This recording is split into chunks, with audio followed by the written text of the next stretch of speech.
हमार भाई देखा हम आ गए नी। बेताल हमार दोस्त बहुत दिन के बाद तोरा देख के बहुत अच्छा लगल। हमरो अच्छा लगल। दूगो शैतान मिल गए नीचा। अब सम्राट के मरे से केहू ना बचा सकेला। सही कहा तेरा टाइगर। अब बकरा के बलि चढ़ावे से केहू ना रोक सकेला।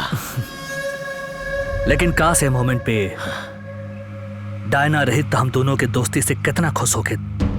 कौनो बात ना टाइगर, बैताल बाना तब काहे के परेशानी। अब हमने दोनों के मिले के खुशी में दूगो मोरनी के इंतजाम कैले बानी। अच्छा चला फिर। हाँ।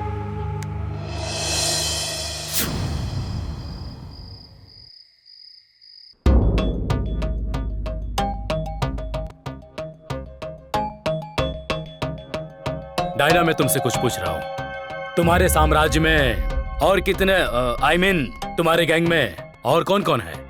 सर मैं आपसे कितनी बार कह चुकी हूँ मेरा नाम डायना नहीं है। मैं इंस्पेक्टर सम्राट सिंह की पत्नी नैना हूँ। और मैं कितनी बार कह चुका हूँ कि मेरी पत्नी मर चुकी है। सर ये नैना नहीं डायना है। रवा के का हो गई बाजी? रवा तो ऐसे मत बोली। चलो कुछ देर के लिए मान लेते हैं कि तुम डायना नहीं नैना हो। लेकिन सो कॉल्ड नैना, तुम इसे साबित कैसे करोगी? हमनी के शादी के 6 महीना हो गए। 18 अगस्त के हम हनीमून मनाए खातिर पतरा तो गई रहनी। याद करी जी।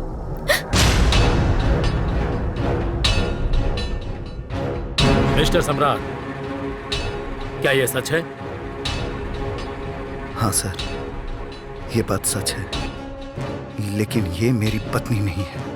रवा की पत्नी की कसम हमरा के देखी और कही कि हम के हैं।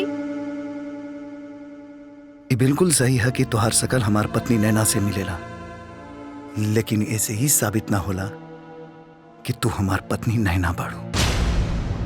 नैना, अब तक तुमने जितनी बातें बताई, जितनी बातें कही, उससे ये साबित नहीं होता कि तुम सम्राट की बीवी नैना हो।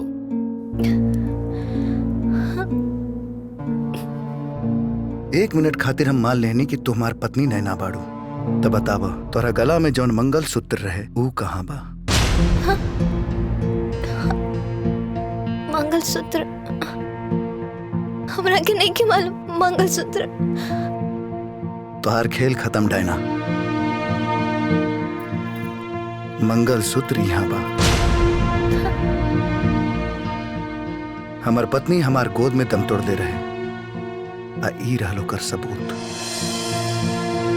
डायना, तुम सम्राट की बीवी नैना की हमशक्ल होने का फायदा उठाना चाहते हो, जो कतई पॉसिबल नहीं है, क्योंकि ये साबित हो चुका है कि तुम नैना नहीं डायना हो। और बेहतर इसी में है कि तुम ये कबूल कर लो कि तुम डायना हो, डायना हो, डायना हो। हाँ हाँ, हूँ मैं डायना। हूँ मैं डायना। मैं खूनी हूँ, मत करो विश्वास हम पे। मैं डायना हूँ।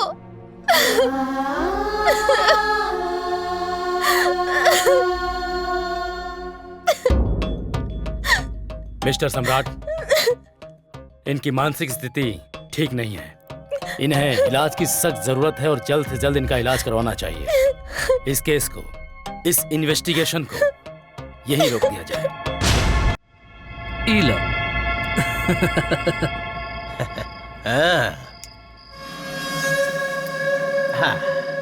अच्छा, वाह वाह वाह। ला तई लो। अरे अभी नकली शतरंज छोड़ी उस्ताद। का भइल? असली शतरंज खेले के समय आ गइल बा। खबर लागल है कि डायना सदर अस्पताल में भर्ती बाड़ी। सदर अस्पताल? का हो गई डायना के? अरे कुछ खास ना भाई, बस तनी से पगला गइल बाड़ी। पगला गइल बाड़ी? हाँ, हो सकेला कि सजा से बचे खातिर नाटक करत होखस। तू टेंशन मत ले टाइगर। डायना भले से पगलाइल होके या पगलाए के नाटक करत होके, लेकिन तू ऐसा धमाका करा कि सम्राट खुदे पागल हो जाए।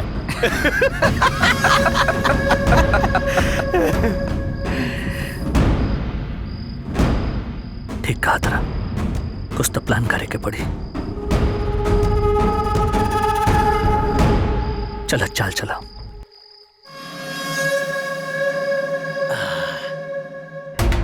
अबले जरूर टाइगर के डायना की स्थिति के बारे में पता चल गई हुई। उम्मीद तो यह बुझाता सर। हमरा तो पूरा विश्वास बा सर। टाइगर डायना के अस्पताल से ले जाए के पूरा प्रयास करी। जब टाइगर थाना में आसानी से घुस सकेला तो हॉस्पिटल में घुसल था और भी आसान बा। ई बेर ओकर आसानी के परेशानी में बदल दे कि डायना नाम के मुसीबत के किस्सा हमेशा खातिर खत्म हो जाओ।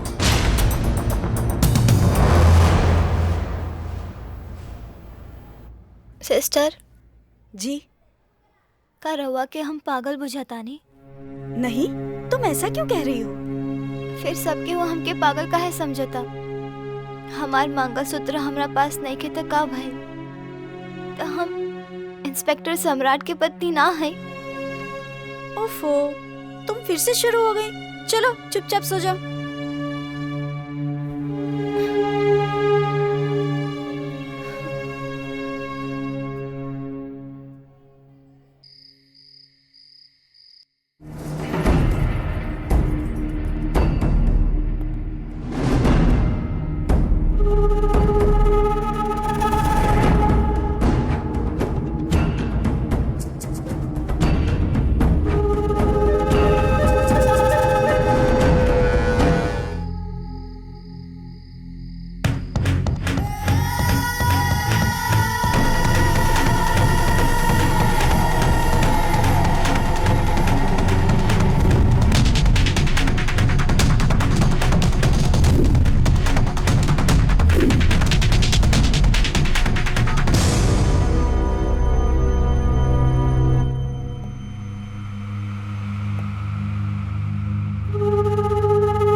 एम्बुलेंस लेके आओ।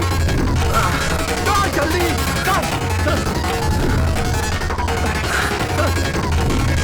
एम्बुलेंस लेके आ रहे हैं।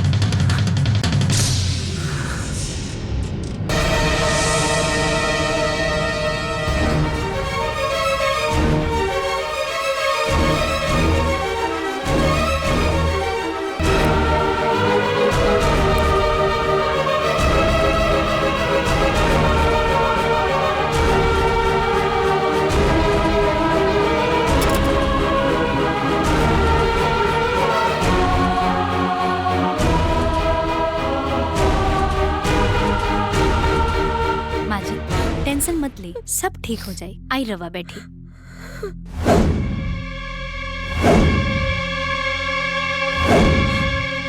हाँ ठीक है, माई के ख्याल रखिए तुम।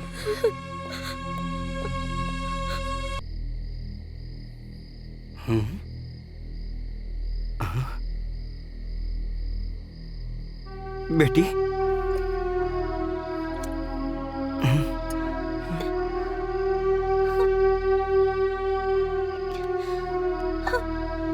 बाबा कहाँ चल गई रानी बाबा? हम कितना खोजने, रवा ना मिलने। ईश्वर के तलाश में पूरा दुनिया भटकत रही बेटी। बाकी ये बात समझ में आ गई, ईश्वर अपन आत्मा में होला। यही से हम वापस आ गए नी बेटी। ये सब तोहरा के का हो गए बेटी? हम कहाँ बताई बाबा, हम शादीशुदा होके भी विधवा की जिंदगी जीता है।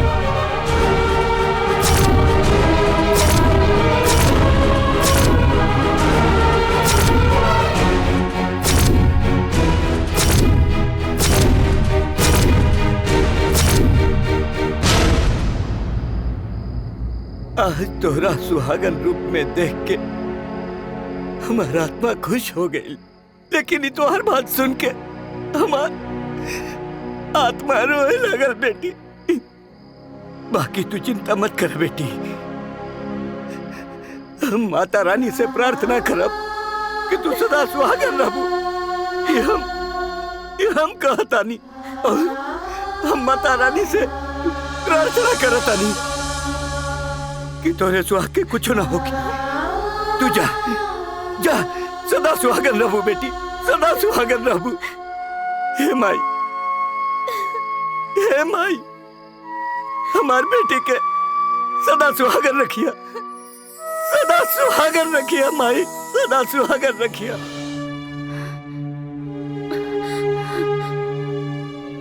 माँ जी, अब सम्राट खतरे से बिल्कुल बाहर है। हे भगवान, आपका लाख लाख शुक्रिया भगवान।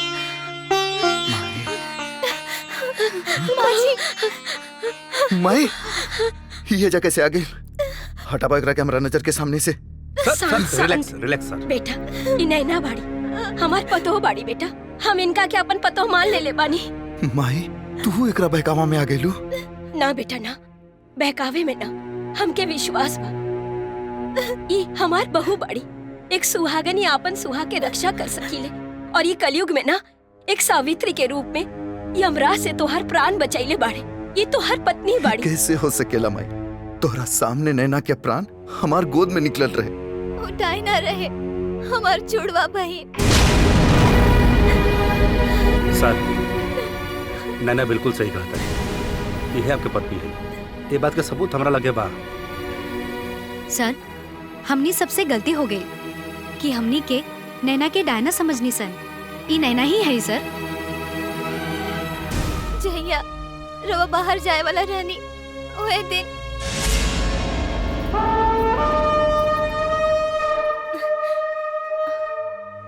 डायना, नैना, अरे का भइल? हमरा के देख के चौंक गइलो? अरे हम तोहर बहन है, तोहर जुड़वा बहन डायना। डायना, तू ऐसा काहे आइल बाड़ू? केहू देख ली तो बवाल हो जाए। तू जा यहाँ से। काहे हमार गृहस्थी उजाड़ल चाहत बाड़ू? चल जाए यहाँ से, चल जाई। ठीक बा, चल जाए, लेकिन तोहरा पति के मारे के बाद। डायना, तो ये सब का कहा दारू? डायना, वही जे हमरा बहुत पहले कर दिहल चाहत रहे।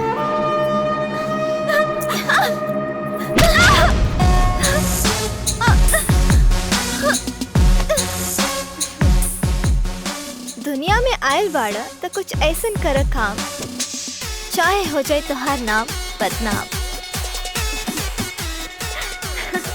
डायना हमरा के बेहोश करके तारा लोग के साथ चल गए।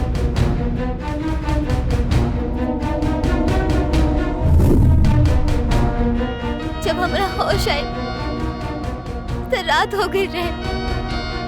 हमरा केहू भी नजर ना आए और हमार मोबाइल भी हमरा पास ना रहे। और सबके खोजत खोजत हम घर के बाहर आ गई, लेकिन केहू भी नजर ना आए। हम सोचनी कि बाहर आके रवा के फोन करब, पर ओकरा से पहले टाइगर और ओकर साथ हमरा के डायना समझ के जोर जबरदस्ती करे लागल। ई का हुलिया बनवले बाड़ू? ए मनीष चल गाड़ी स्टार्ट कर। अरे चला अब। जबरदस्ती हमरा के अपना साथे ले जाए के कोशिश करे लागल। हम कितना मना कहीं पर हमार बात समझे की कोशिश ना कहीं और हमके डायना समझ के अपना साथे ले गए। कोनो बात हो गई? छोड़ो हमारा हाथ। हम जितना प्रेम से पत्नी के धर्म निभावले बानी उतना ही प्रेम से हम अपन बहन के फर्ज भी निभावनी। चाहे डायना कैसन भी रहे, हमार बहन हमार खून रहे। हम विश्वास करके हमके जिंदगी दी, चाहे झूठ मान के मौत। राउर मर्जी, हमरा कौनो अफसोस ना होई।